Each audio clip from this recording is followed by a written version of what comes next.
2, 1. Okay. Welcome to the Three Grandmas podcast. Oh, I'm not doing Today, Not doing that. Today we are not doing this scene because Pragpro and Time are just Time didn't do his due diligence and find a scene. Save it for production.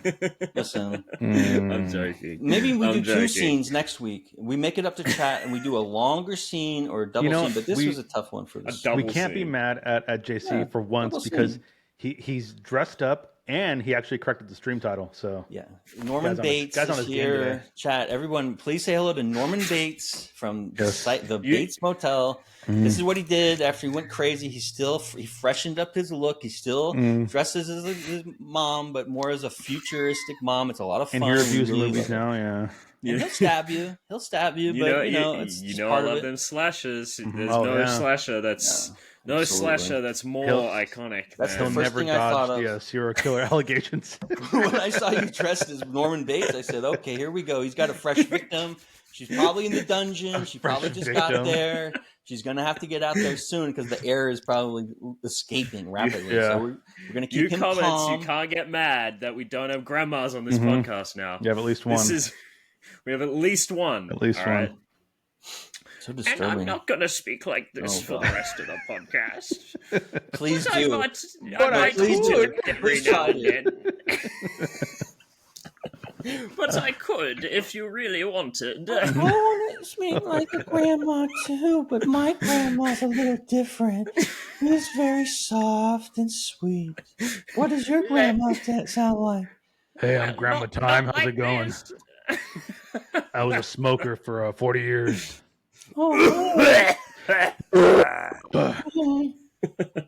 Smoking and sucking dick is what I did. I fell down. I can't get up. I broke my hip. Please, somebody. I can't get to my medications. I think I shit my shorts. See? Can somebody please change me? This Cassandro movie, I swear.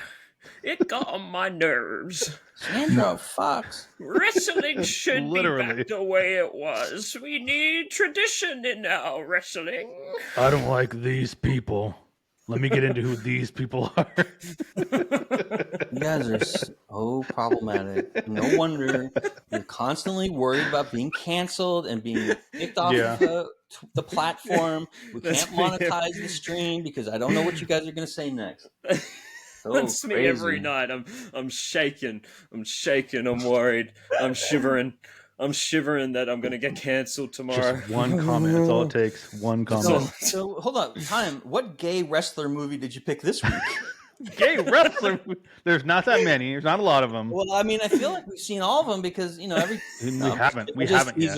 No, it's not true. Wait, who was gay in the Iron Claw? Was that a thing? All of them. I mean, Did you see them?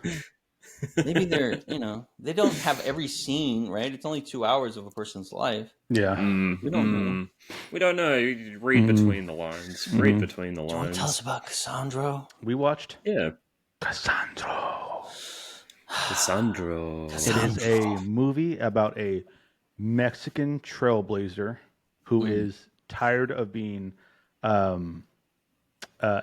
runt wrestler, and he decides that he's going to become an exotico, which is essentially a gay wrestler, very flamboyant gay wrestler. And they are often the butt of the joke. They are like they just take pins all the time. They're not going to win. And he challenges the status quo and says, "Hey, what if they win?" And that's what this and also the story about his life as as a gay man and all the stuff that he has to deal with and his trials and tribulations. Yeah, that's what the movie's about. Why did you pick this? I saw a YouTube trailer, and I didn't know what it was, and I watched it, and I was very intrigued by the trailer, and I looked at this person up, and I realized, oh shit, I have seen this person wrestle a handful of times. So okay, it looks good. It was it has the whole indie darling accolades. It was shown at Sundance or whatever it was.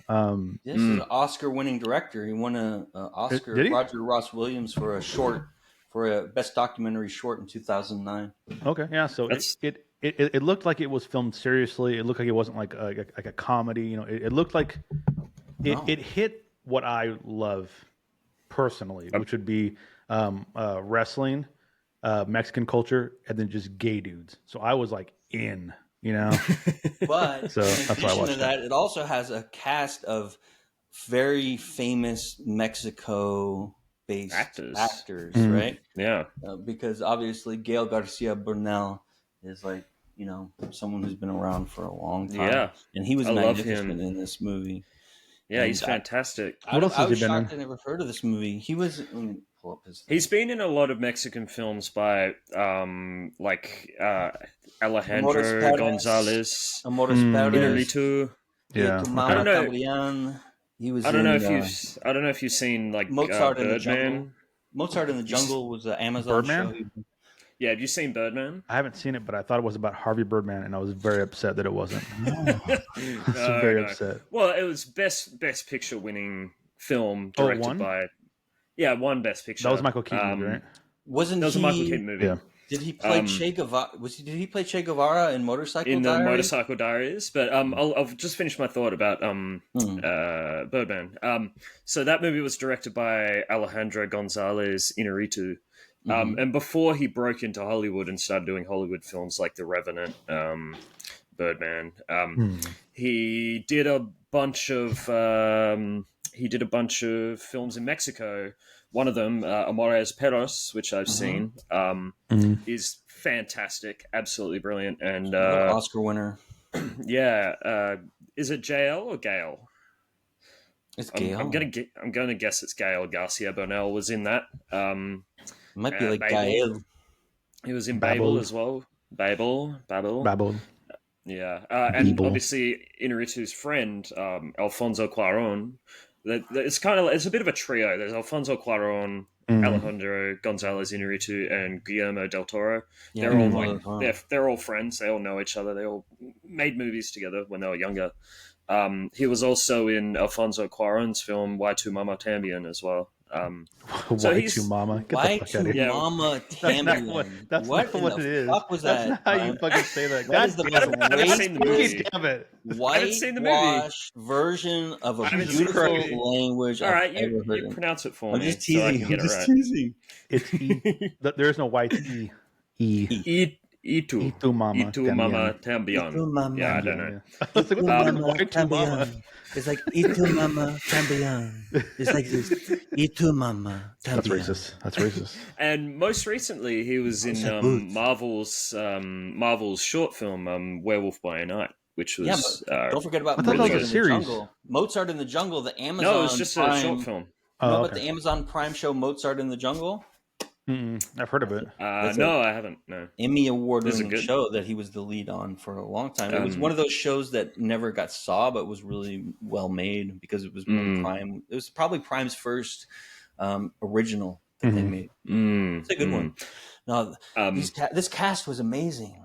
Yeah, it also had. I like. I'm sure he won a million Grammys and whatever, but Bad Bunny. He was also in this movie. Bad Bunny's in it. Bad Bunny. He cleaned up. I feel like this is my theory about Bad Bunny. I feel like at first they gave him a little part, and I feel like Bad Bunny earned more screen time because he did a nice little turn as the middle gangster, but like the fixer for the head guy. But he's there to make the wrestlers feel happy and get a little coca. He wrestles too. A little cocaine. And he was good. Yeah. Bad Bunny was really good in this. He's wrestled a couple times in WWE. There was a great scene in the bathroom. Bad Bunny does. I thought he was talking about the guy in the movie. No. Remember when in Cassandro is flirting with Bad Bunny in that one scene, right? But Bad Bunny's not interested or whatever. But it's a very interesting. It's a nice scene. Dynamic. Yeah. So coming into this, I had never heard of Cassandro. I'd never heard of the guy. I'm not a big wrestling guy, obviously. We've talked about this in the Iron Claw, so I didn't really understand all of the different cultural stuff, like what it meant to be an exotica, what it meant to be a grunt. Is it grunt or runt? A runt. Runt. And all of that terminology and everything, I'm not very familiar with. So I'm glad that this film gave me a good understanding of how it all worked. But yeah, I came into this never even hearing of the film. I didn't hear about it last year at all. Yeah, it was crazy to me. Yeah, which is crazy. It's a pretty good film. I think it's pretty decent. I think Cassandro. Any movie that it gets you into a subculture, right? Because it's not just about wrestling. It's not just about like so-called amateur, semi-pro wrestling. It's about a specific, the border, El Paso, and that whole environment, and to get a very microscopic look at a world. And the actors are excellent. And the wrestling, I don't want to say the wrestling is good or bad because I don't know. But to me, it was really cool how they choreographed it. I thought it was fun to watch. Agreed. Yeah, absolutely. How did you feel about this time? Having knowing nothing about it before. This movie. Yeah, I didn't know anything about it except obviously I knew the wrestler, but I had only seen him in a couple appearances here and there. Like I used to watch a show called Lucha Underground, and it was like there was a lot of like American dudes, but it was like a lot of it was heavily Mexican and like Aztec vibes. It was a really good show. That show's filmed more like it's more like a show that has wrestling in it. What are Aztec vibes? What are Aztec vibes? It's like Mexican Aztec vibes. No, listen, I'm just checking in with you. I don't, great. So was Cassandro like a big deal? Do you know? Like when he came onto the scene and everything. Obviously, the movie portrays him as that way, but like historically, is he considered to be quite a big deal and like a shift in the industry? He's known, he changed like how exoticos are like viewed, but they're still kind of viewed like not great right now. He's just a good ass wrestler, and he's funny, and that's and this a lot of this movie I really thought was cool because he's someone who felt very isolated as doing his art, which is wrestling, but he figured out a way to make it work for him and go big with it. And once he found his group and his little family and all that stuff, and he really was empowered. I love that one move where when he's walking on the top rope, right, and he's holding the guy's hand. It's so funny. Like he like stuns the guy, and then he goes up to the top of the ladder, and he's just like going for a stroll with him. And they show clips of the classic Cassandro doing it, right? And they show the lead actor in this watching it one time, and then he does it in the thing. I thought it was pretty neat. Yeah. I love that. It's a funny movie. Yeah. I love the moves when he basically forces the opponent into suggestive like positions without them. Those are funny, yeah. Without them realizing. But like here's where I have a little bit of a hang up with the movie, and it's I think everything outside the ring is like really good. I think all the character dynamics are really interesting. The mother. I just think like in the ring, I didn't really understand where the drama was. Like I didn't really get, because when I was watching the Iron Claw, I knew what they had to do in the ring in order to achieve what they wanted. I felt like in this movie, like the crowd just turned just because, and I felt like I didn't really understand like why the other wrestler would make the moves he's making if he didn't respect Cassandra, didn't respect Exoticos, and like I didn't get like if this was pre-planned, I didn't really get why the opponent would change their tune and start making moves. That was it like I didn't get where the drama was. I mean, you know what I mean? Improv, but it's not pre-planned in a lot of those fights. They do improv it based on their where they are in the match and certain hand signals and just training, and they go through like an improv thing where they can do a lot of stuff. But I agree with you. I don't understand how they don't plan everything out because otherwise you can really break your neck if you they plan out like spots is what they're called. So they a lot of wrestlers have like their things that they do. Like one wrestler might be like, okay, well my thing is I do a super kick. And then I also, I have a cool little move where I do a buckle bomb, like stuff like that. And the other guy's like, okay, well I do this, and they'll kind of talk to me like, okay, well, maybe we'll do this. Like they build a framework, like okay, we'll start it off, test of strength, go back and forth, run the ropes a little bit. Maybe I hit you with an atomic drop. okay, that sounds good, yeah. And then maybe we'll fight a little bit outside, come back inside, buckle bomb in the corner. Yeah, okay, cool. Super kick, and then we'll send it home. Perfect, sounds good. So that's like a small framework of what they have, and they have like 10 minutes. So they just make sure they hit those little, those story beats. Like make sure it's like little checkpoints. You hit those checkpoints, and then at the very end, that's it. And you got the referee telling you, like when he's like going into you and go, hey, knock it off. He's like, hey, you guys got halftime now. Halftime. How are these wrestling scenes better or worse than Iron Claw? I think they're worse than the Iron Claw. And the reason why I say that is not in terms of like the choreography or anything. I think the reason why is like, I'm glad you explained that to me now, but I wish the movie had explained that to me, or had a scene where they're, devising what's going to happen. Right. Yeah, because before they go into the ring, the impression that I got is that they weren't going to let Cassandro do all the stuff that he wanted to do. And then he gets into the ring and he gets to do it anyway. He pulls it off. And it's like it feels out of nowhere. And I kind of don't get like why it was allowed to happen in the first place. I wish the movie had given me a little more. What they wanted to do with that is explanation. They wanted to have some of that magic of not knowing. Yeah, like when you know that it's a choreographed event and stuff like that to a certain extent, but also there's an excitement from not knowing exactly how it's going to work out. And I think the director probably wanted to retain that and not take away into the magic of the, which is a phenomenal performance by these guys. I mean, the moves are but the difference with the Iron Claw is that it lays out like beforehand, like how wrestling works and how it.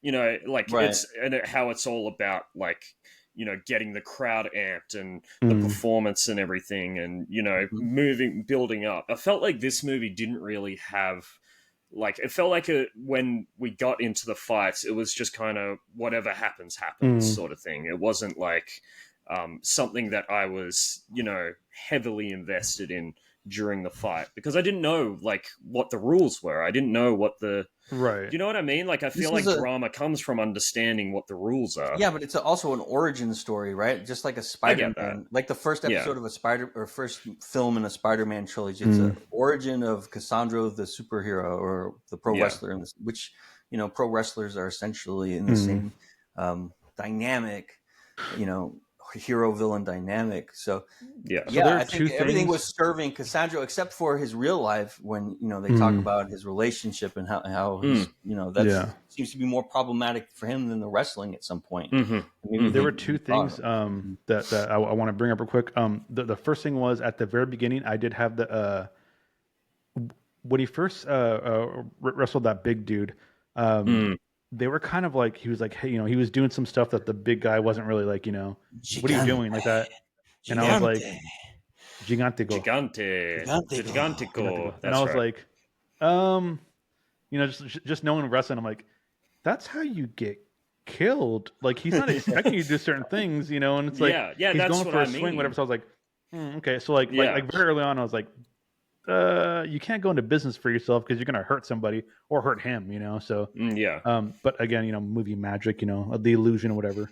And I don't like that. Like I like to know. So going on. The second thing was I also think that they explained I forgot what you said, but about the whole like getting people behind him, and seeing the working it out. I think they told that through like the couple scenes with the promoters where like promoters just looking like go, okay, it's another Exotico, especially that white guy when right, they called him in the middle of the match he's looking at it and he's like double pay. Everyone likes this guy, the double pay, and the guy's like, fuck this, I'm out of here, and the guy's like, double pay, done. There were little moments, but at the same time like that isn't enough for me. It's like I need the planning. You know what I mean? Like I need that, they're butting heads in the planning stage and then we see the show and see like what happened, and how that played out. But and whether it works on the crowd, you know what I mean? Like I think that's a better question than is he going to pull it off? Is whether his plan works on the crowd after they've worked it out. You know what I mean? The thing that I like too, and I think it's very it was very organic to show the crowd turning, was that he came in and it's just like, you suck, you're gay, and then other words, and this and that, whatever. And he just took it in stride, whatever. And then you would slowly have certain people, certain sections, to start cheering him, and that kind of just turned the whole crowd. And I feel like in Mexico that happens a lot. Like it's it's way more of a Mexican thing than it is an American thing. When he fights Santo, is that the big one? I think they played that too. Son of Santo. I think they played that too. It got a little cheesy. That was when way he falls too like backwards movie. into the crowd and they catch him. I mean, you fall into a crowd in that arena, they may not catch you. They might just all move step back. I don't know either, but it was I feel like they should have edited it. I like the content of that whole thing, but I feel like they just could have edited it and cut like 5 or 6 minutes off of it, maybe 20 minutes off the whole runtime. Yeah. I felt like the movie shied away from showing other Exoticos. Like, they do it once, but I really wanted to see what the difference between Cassandro and the other Exoticos was, and to really understand what he did differently. Because we saw that first Exotico, I can't remember his name, and I didn't really, I mean, he was wearing a mask, obviously, so that was different, but I didn't really understand, like, what he didn't do that Cassandro did that worked. You know what I mean? Like, I felt like he was still that flamboyant, take it in stride. Yeah. I think because Cassandro's an acrobatic wrestler, and they love when you can really fly around and jump and stuff like that. Well, I think a lot of it has to do with the type of people that they were. So that person, was an exotico and was like, okay, I'm here to do my job and that's it. I'm just doing what I'm doing. But then he didn't Cassandro try to push back wanted on it. more. Yeah. Because he, it showed that he wanted more when he went and to that girl to train. Which I love that girl, by the way. The girl that trained him. She was great. Yeah. She was in a show called Girls on HBO. Was she? The Lena Dunham show. Yeah. Yeah. She's funny. No, she was great in this. And I always say to myself when I was watching that, I wish this girl was Time. It would be so cool if he could just turn into a badass female wrestling coach tomorrow. But to me, Cassandro was playing Bugs Bunny.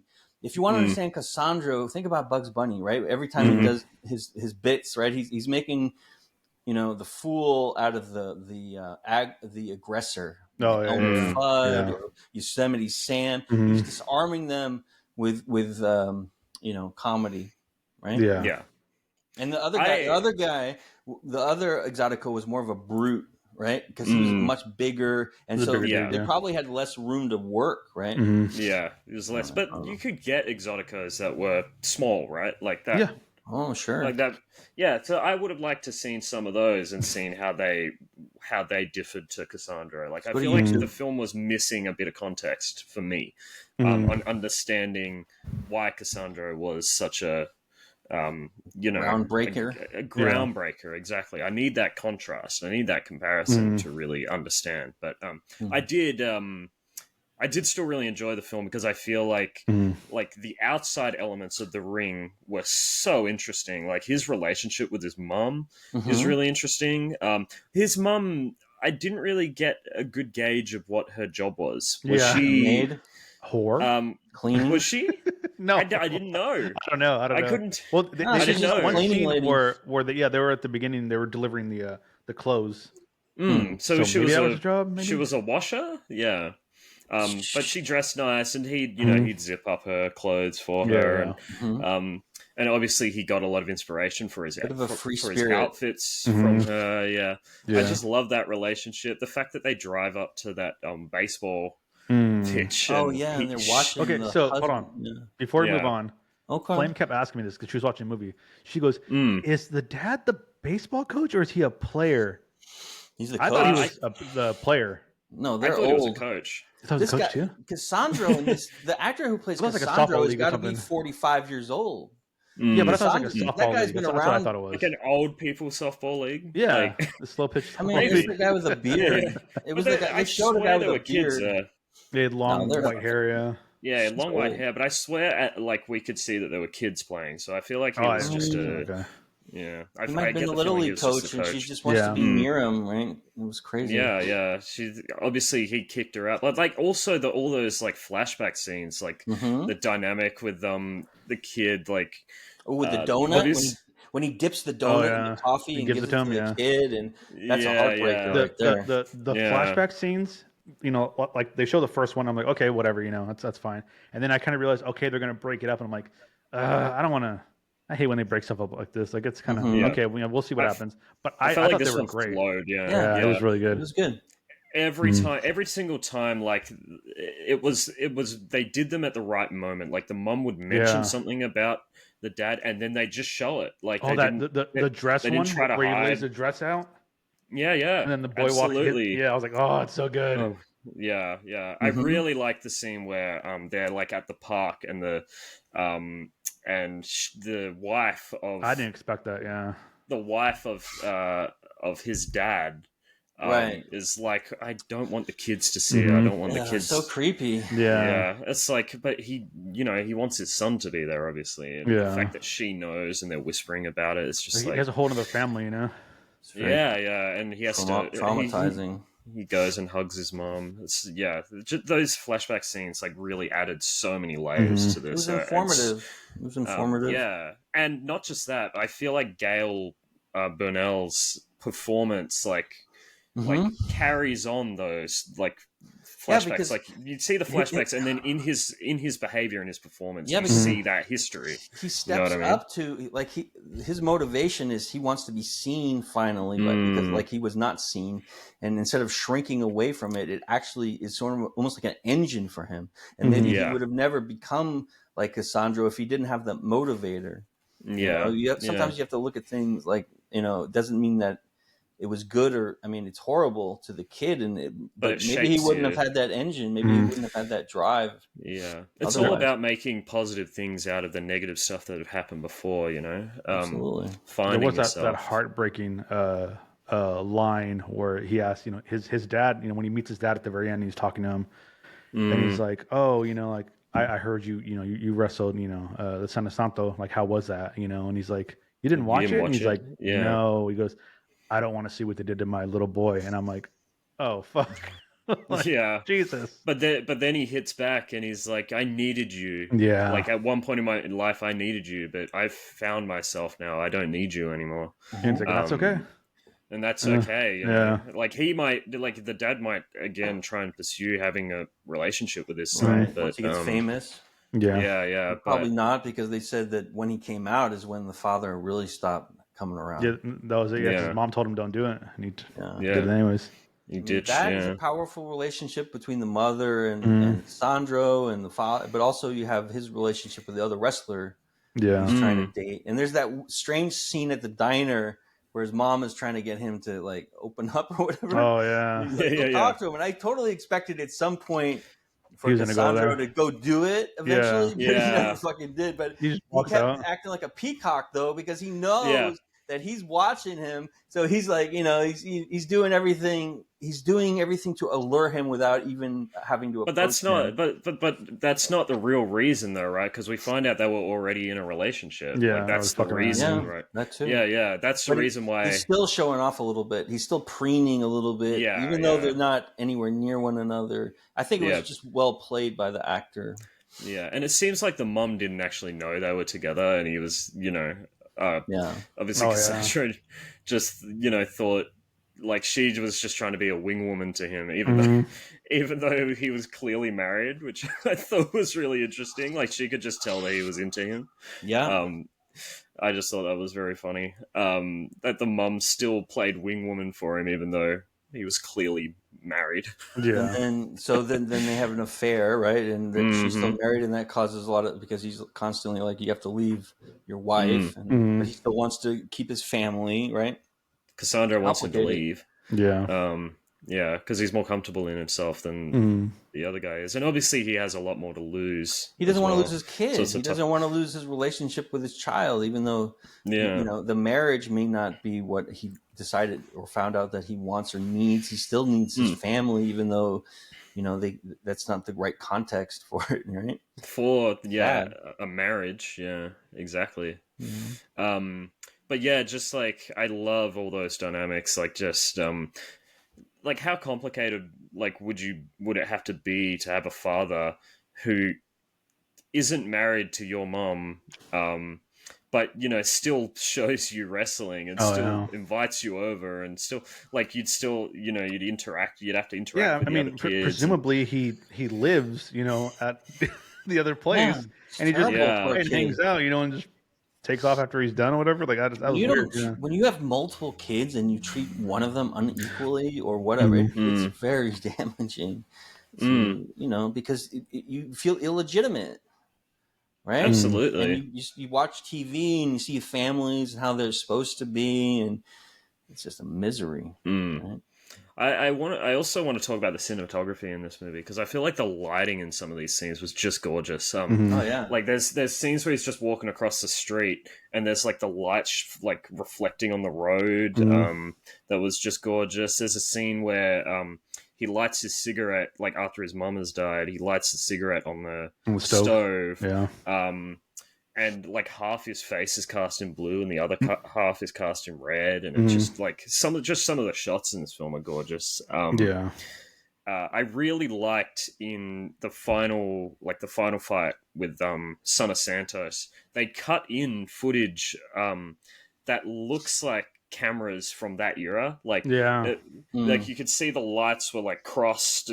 Right. Do you know what I'm talking about? Like the cross light sources. Yeah. Original footage. Like I don't know if it was the original footage. I don't think it is, but they just used cameras that looked like they were from that era. They used effects. And as soon as I saw that, I was grinning because I was like, I know that lighting. I know. Oh my god, it looked so good. It's like every light source, it would be like a cross of rainbows, and I don't know. For some reason, whenever I see stuff like that, I think of the the Robot Rock music video from Daft Punk. I don't know if you've seen it. Oh yeah. Do you know what I'm talking about? Like Robot Rock. And they use that kind of lighting in and that kind of camera. Was there a I think different it's a type of cinematographer camera in this lens. movie? Did they use a different? Was the director because I'm looking at the credits and I don't see any photographer listed. So I guess cinematographer. Yeah. So I guess he did it himself, and he did a great job.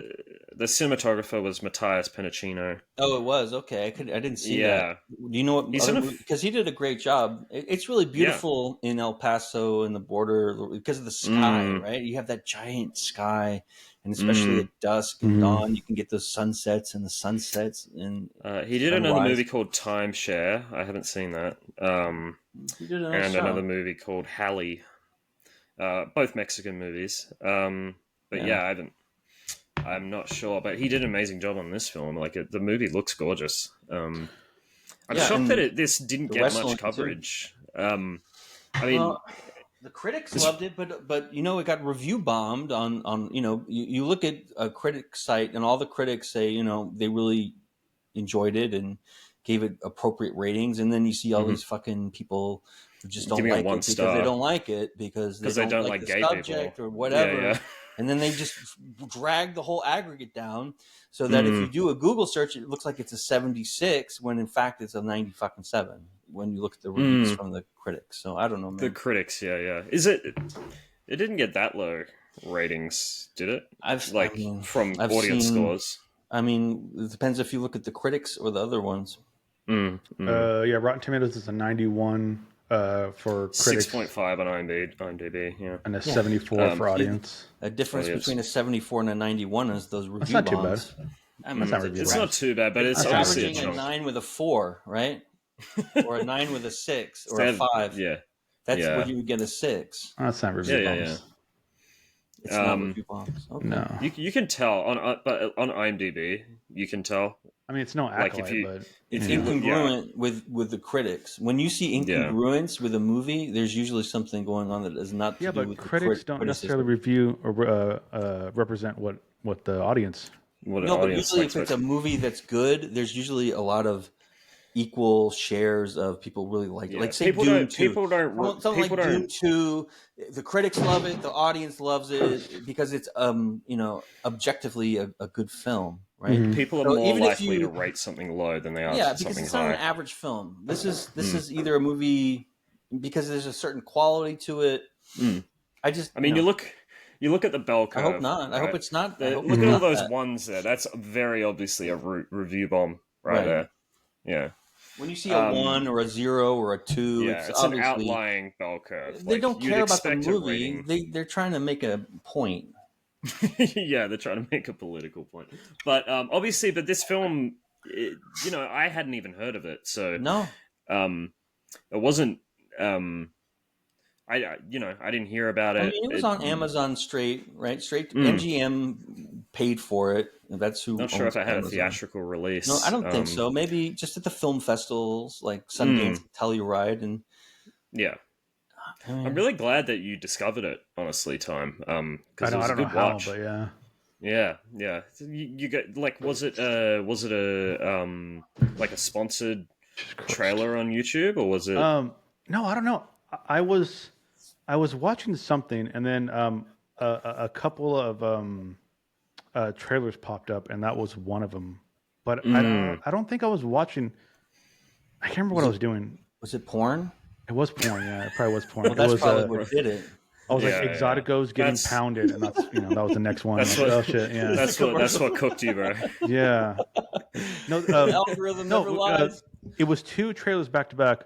One was about like aliens or some shit like that. That looked super interesting, and I was like, "What the fuck is this?" And the next one, I was like, "What is this?" And I was like, "Why are these back to back?" Yeah. Well, that's crazy. Amazon Prime does a shit job of marketing their films.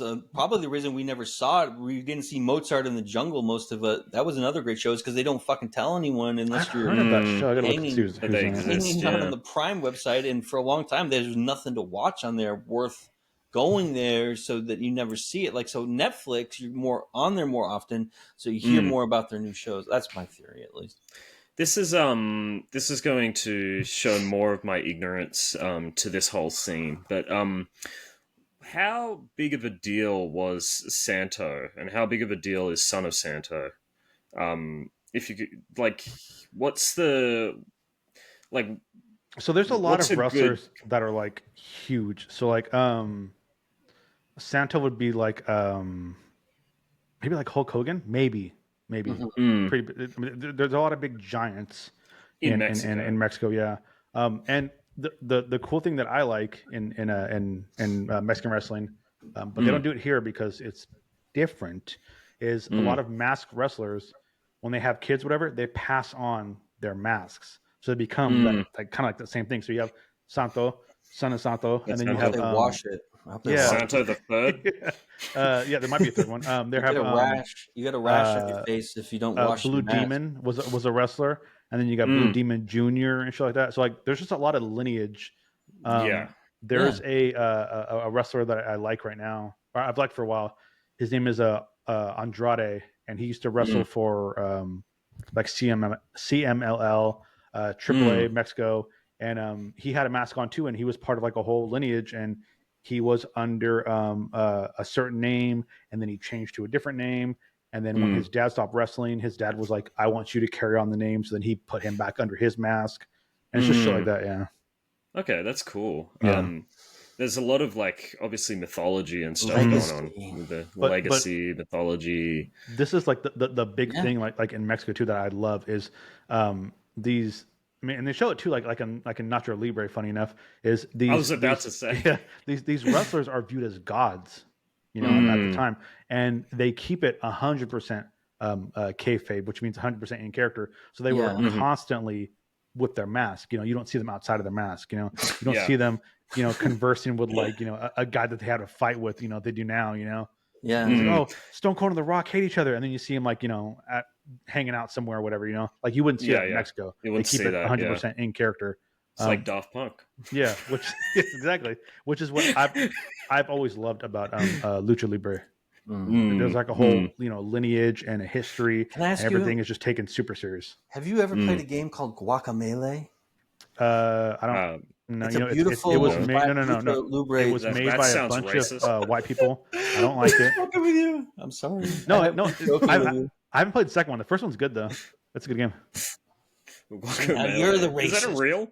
It's a real game. Yeah, it's a real game. It's great. Don't know about Guacamelee? What? Yeah. No, I don't know what that is. No idea. Made that up, JC. Yeah, I thought you made it up. I thought you were just trying to get him. Guacamelee. It's about a Mexican wrestler who. What does he die or something? I think he dies, And then it's like kind of like a Metroidvania. It's a good game. It's like a platform Metroidvania. It's like it has like a lot of like it's very Mexicanized. Like everything is just super like Mexican. And I love it. It's Aztec style. Aztec style. It is Aztec style.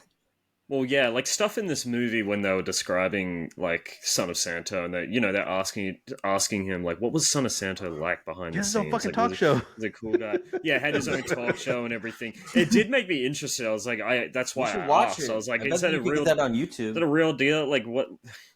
Like is that on YouTube? Are they that big? Yeah, you know what that I would mean? be awesome. Yeah, like, yeah. Not all of them, but there's like big ones there. Big ones, yeah.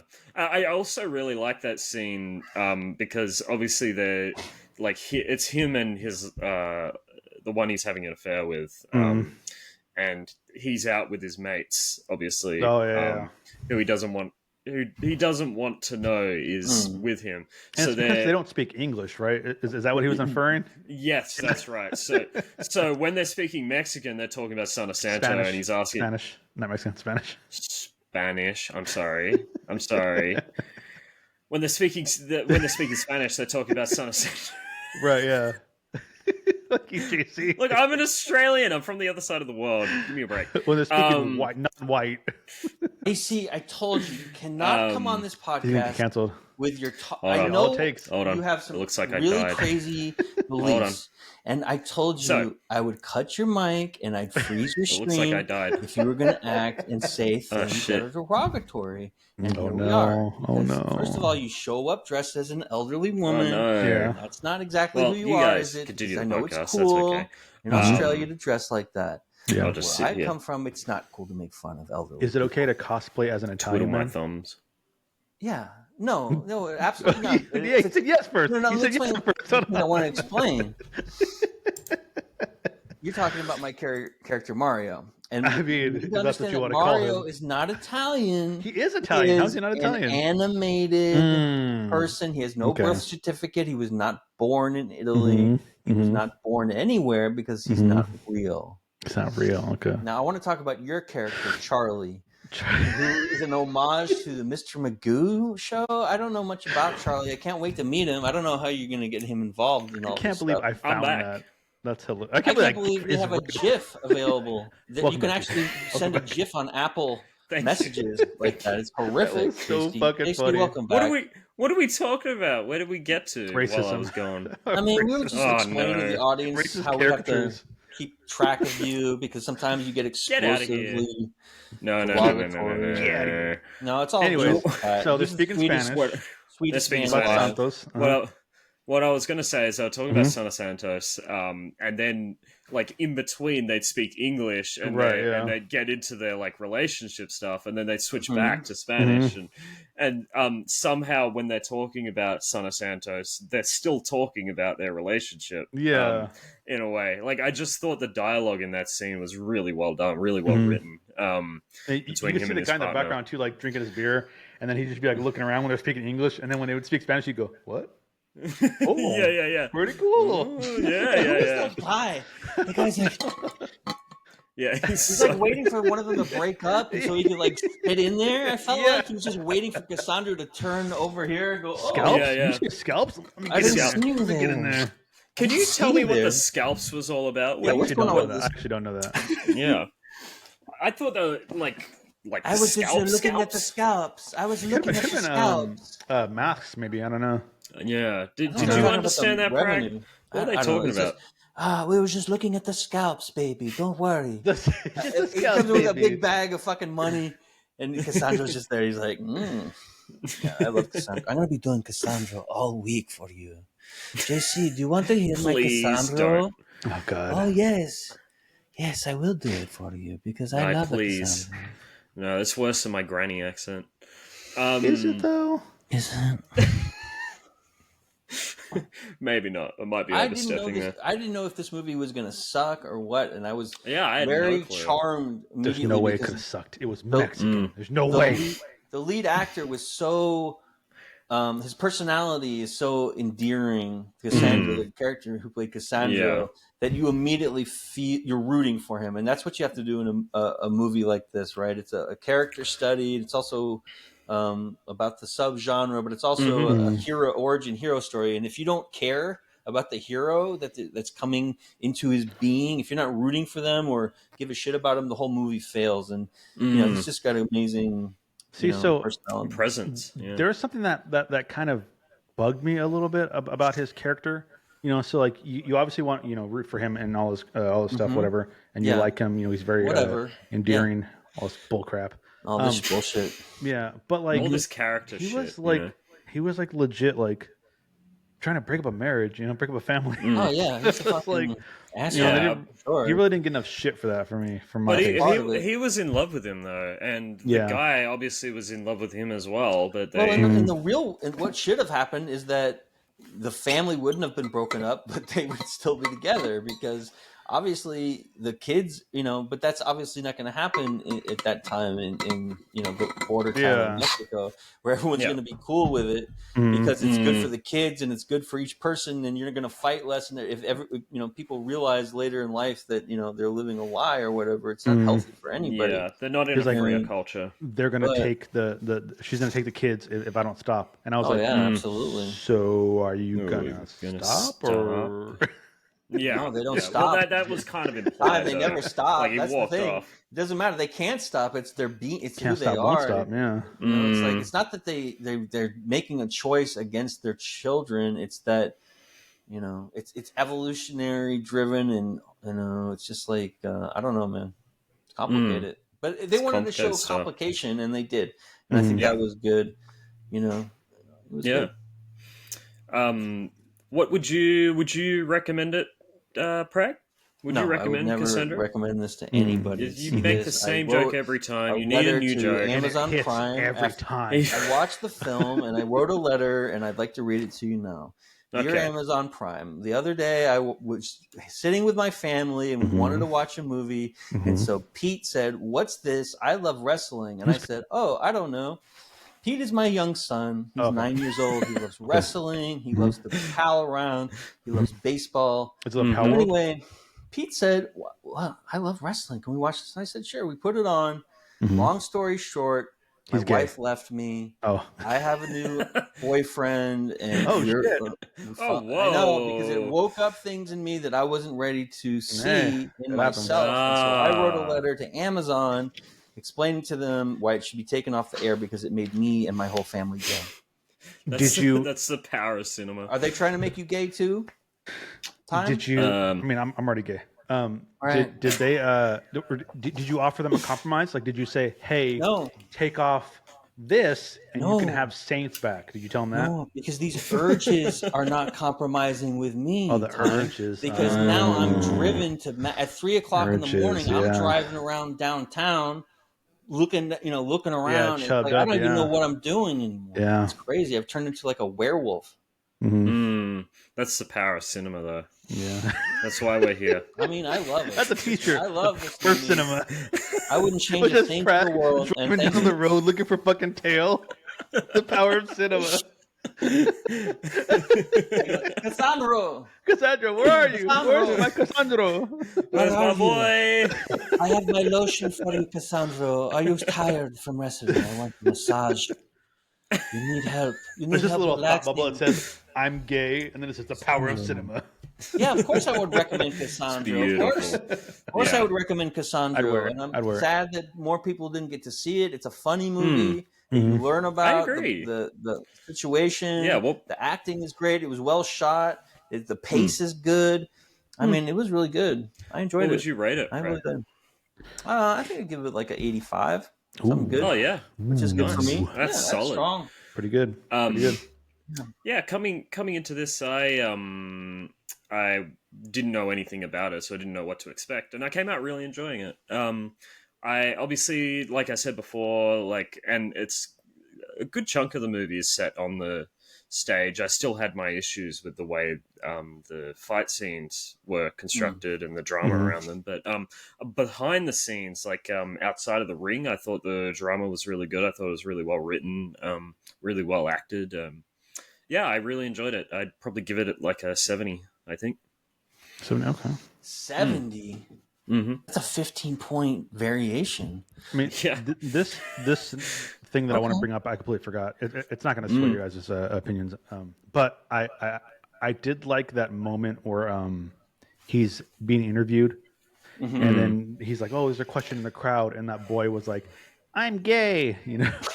Yeah, he didn't say that, but you know, it was like mirroring his life. You know, he's like, I got the I got your action figure, you know, and you know, I got my dad. I came up to my dad. He's like, my dad's here. It's like, oh, it's like, and he's super supportive, and it's like, and then he stood up, and it's like, yay! Like, okay, that's nice.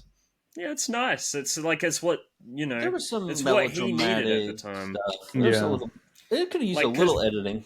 Like Cassandro probably needed a Cassandro, you know what I mean? And Cassandra's dad probably needed a Cassandro as well. But if he had a Cassandro, would he have turned into another Cassandro? Cassandro needs a Cassandro. Mm-hmm. You got to break the wheel of bigotry somehow. Maybe more bigotry. Beautiful. More. All right. So that's why you hate this movie, Tom. For the next hour and a half, we're going to be debating the value of bigotry, and it's going to be JC. Do we have enough? Moderating with time, and should we have more? And can we break it? I mean, it sounds like it's a lot, you know. Some kind of. What did you think of this movie, Tom? I thoroughly enjoyed this movie. Yeah, I'm glad. Again, it hit all the spots and all the fuck you. You love that love scene, right? When his legs are up in the air and he's just like, he was getting fucking pounded. He's changing the diaper. I was like, oh my god. I was watching that with my parents, and I was like, we were just all silent. Just. Oh really? You should just look at your dad. Just turn to his dad and just fucking stare at him until he has to look at you. And then he's gonna scream. He's gonna get the fuck out. Oh, such a missed opportunity. No, JC, you can't look at me, JC. No. Are you okay with the power of cinema, Dad? Yeah. Do you feel it? Hateful. I dare you to say something hateful right now. Get canceled. I'm gonna cancel you. Dad gets up. I'm gonna go for a drive. Well, you should video. It's like, where you going, Dad? You watch the. You have the video on him. Recording him watch the scene. This is what are you doing? This is the hatred that I have to experience in my home life. Here's an example. Your dad goes to sit down and watch a movie. Why are there 4 cameras set up at different angles? Dad, what do you think about this scene? What do you think about these 2 wrestlers pounding each other out? Does that make you mad? Probably does. Why don't you just yell, okay, we're starting. Seething right now. Look at you, so furious. He's like, I'm just watching the movie. You're disgusting. Does it piss you off to see 2 gay dudes? Does it? Why don't you wrestle me? No, it doesn't. You think you're so tough? These guys could beat you up too. You couldn't beat an Exotico. You couldn't. Never beat Why them don't up. you try? They would beat you up. Why don't you try? Why don't you try? I'll drive. We'll go to Guadalajara. We'll go to Laredo, and we'll find out who's tough.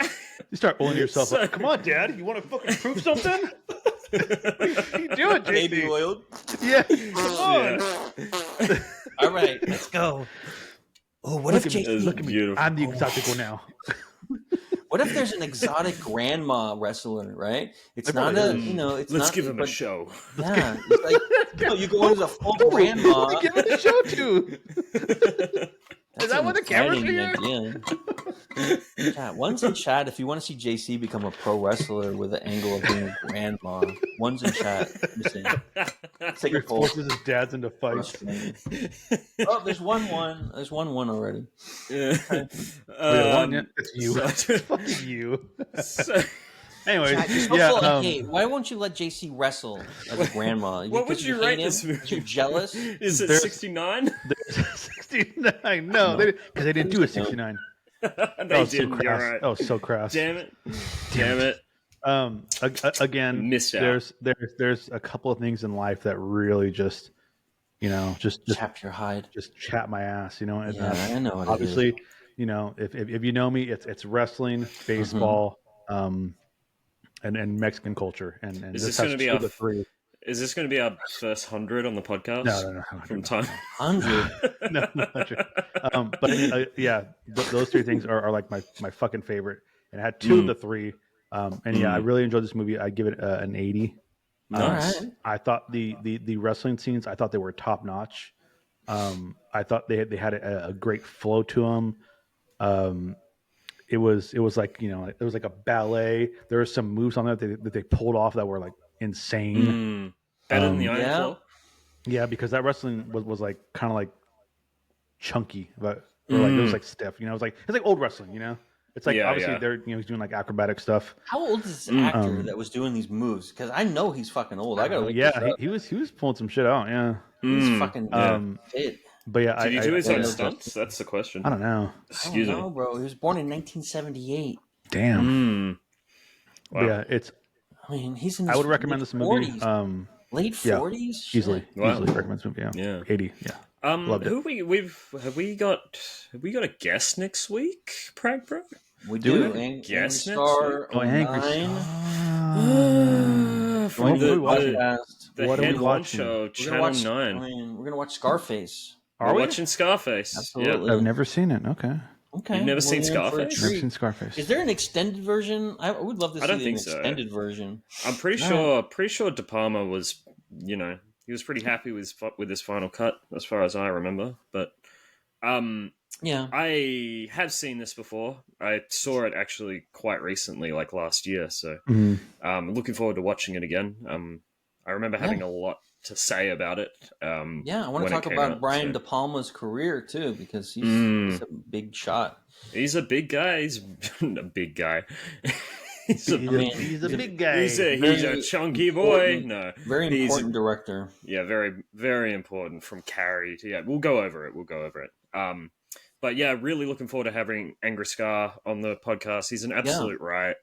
Obviously the head of the Channel 9 network. On Twitch. He's the man of the hour, the man himself. Was once just a chatter in Lance's community, and now he's probably bigger than Lance. Yeah, Channel 9 is a syndicate of very violent people who come together to block everybody else out and make sure that only our content is seen. So if you go live when Channel 9 is live, we're going to have people come to your house and do something to your tires. You're going to have sugar in your engine. You're going to have a real problem. So it's really, it's more of a cartel. I think Channel 9 is a big fan of censorship, I've heard. That's what I've heard, I've heard that. They love silencing dissent. When people get banned they get hit with a DMCA strike for it's usually a complaint, and usually the complaint is one of my goons that I send around to my rivals, and they see anything that they can, yap at, they cook you right away, and you get deplatformed. I think it's hilarious. I've deplatformed people who couldn't pay their rent 2 weeks later because I took them off at the wrong time. It's funny to me. That's pretty sad. Yeah, because this is what I do. I don't give a fuck. Oh my God. Well done. Thank done. That's Channel 9. That's what we do. Thank you, everyone, for joining us on this where can we find each other? Wonderful journey. Yeah, where can we find each other, Pragpro? I'm Pragpro on all socials. I'm on Angry Scar 09. I was on Leslie Tanner tonight. Sometimes I'm on Angry Scar 09. Sometimes I'm on SV. Saffron's show, Mad Teabagger, Low Flying Birdie, A2C Killa, and you can find me on this podcast every week at 8 o'clock. You can find me on the Three Grandmas Yapping About Movies podcast. You can also find me on YouTube at CallMeMrJC and Coopsland Tales, where I post my short films. You're a psychopath. You should have a link to your short films when you talk about it too. He does. He just told you. Just go to my YouTube. Coopsland Tales. If you pop it in the chat when you say it, it's a lot sexier. No, Coopsland Tales. Coops with a K. Coops. No, with a C. Coops. KWOOPS. What does that mean? Actually, what is Coopsland? Coopsland Tales. I'm a big fan of the film Southland Tales. I just that's added a horrific serial killer another movie. Brian De Palma joint. It's not Brian De Palma. It's Richard Kelly. This is another Richard Gere. Got it. You know what this movie is though? Time. It's a serial killer movie. No, it's not. It's one with The Rock and Sarah Michelle Gellar. Stifler. Yeah, Sarah Michelle Gellar is a serial killer. Yeah, she goes to outer space and she murders a whole planet. I've heard it's bad, but then I've also heard it's good. It depends. It depends how you come into it. It's unfinished, so it's bad. But like the ideas of it are really good. But there's a serial killer in it, so you forgive it. Right? I see the potential of what he was going for with it, but it was they didn't. Are you going to remake it someday? But it's from the director of Donnie Darko. It's his second. We can remake it. We can remake Southland Tales. You and me, JC. Do you want to rebuild it from the ground up and make it right? No, I don't. I want Richard Kelly to make it and finish it at some point. Richard Kelly, call me. Get him on the line. Get him on the podcast. Yeah, I'd love to talk to him about it. I'd actually love to talk to him about it. So that's where the title came from, Coastland Tales. I just added like the first part of my last name to it. I thought it was from Sly and Cooper. Just thought it sounded cool. Sly Cooper. I thought it was hanging with Mr. Cooper. Or, I thought you were just a fan of fun, light platforming. If anyone doesn't know, Mr. JC is my initials. Like that, like MRJC is my initials. So, I guess I'm doxed now. When are you going to start streaming, JC? People already know. I don't stream. I'm not a streamer. I know. Are you going to have any plans in the future, or are you just giving up on the whole concept now? When I move back to Melbourne, I might stream. Melbourne. On Melbourne? Melbourne. As you can see, like ET. my stream cut out today. Yes. So yeah, I know. There's no way I can stream. No, it didn't cut out. Prag got you. His men got you. His Channel 9 hitman got you. And then during that break, they had a gun pointed to me. You will not disperse Pack Channel 9. Yeah, because you weren't talking it up enough. You didn't bring it up in light conversation. You weren't saying, "Oh, did you see that Channel 9 show the other day?" Well, I didn't see it. So no, but that's your job, is to promote, and if not, I'll cut your feed. I'll cut off all of Australia if I have to. Feed or feed? You're scaring me. Oh, I'll turn the satellites off. Feet. I thought I said feet too. Yeah. Listen, I have a website called butterscotchtoes.net. And on that website, you can buy photographs of my feet. Hold on. End stream. Not at the stream, because I have vanilla feet. And I have chocolate feet if you want those too. Call me. I'm on the Discord. I'll send you pictures of my feet. Butterscotchfeed.com is not a real site. No, the domain is for sale. Domain's for sale. Buy it for me. All right. Thank you, everyone, for joining. Timegoestowaste. You can follow me on Twitch. Yeah, that's it. I'm a Mario. He's the guy. I'm the guy. He's the guy to follow. Oh, yeah, he has this thing, too. Yeah. Thanks. Yeah, my thing, too. Yeah. Fucking out of here. I'm out of here. All right, guys. Bye-bye, guys. Have a good one. Bye. Good luck tomorrow, Nido. Good luck. Bye.